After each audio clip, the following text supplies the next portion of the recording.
कराड उपविभागीय पोलीस अधिकारी कार्यालयाची अवैध अग्निशस्त्र बाळगणाऱ्या दोघांविरुद्ध कारवाई।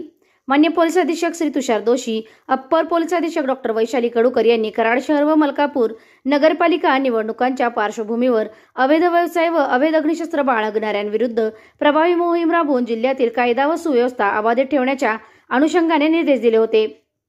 दिनांक 7/11/2025 रोजी सायंकाळी माननीय राजश्री पाटील, उपविभागीय पोलीस अधिकारी कराड विभाग कराड यांना संशयित इसम नामे अल्तमश उर्फ मोन्या हारून तांबोळी, वय वर्ष 25, राहणार पालकरवाडा, मंगळवार पेठ कराड, ओमकार दीपक जाधव, वय वर्ष 22, राहणार होली फॅमिली हायस्कूल जवळ विद्यानगर, सैदापूर तालुका कराड, हे मोजे सैदापूर गावच्या हद्दीतील सैदापूर कॅनल परिसरामध्ये बेकायदा बिगर परवाना स्वतःच्या कब्जामध्ये अग्निशस्त्र बाळगून वावरत असल्याची खात्रीशीर बातमी मिळाली होती।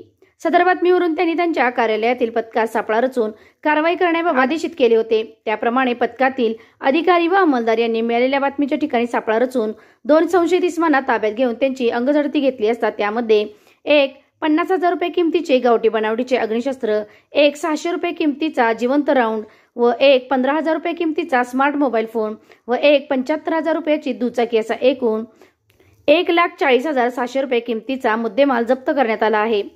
2 या आरोपींविरुद्ध कराड शहर पोलीस ठाणे येथे गुन्हा नोंद करण्यात आला आहे।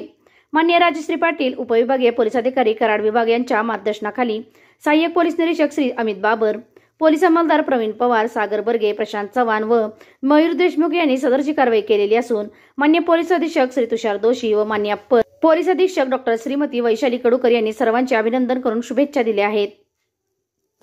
SK क्राईम न्यूज साठी संतोष कदम, कराड।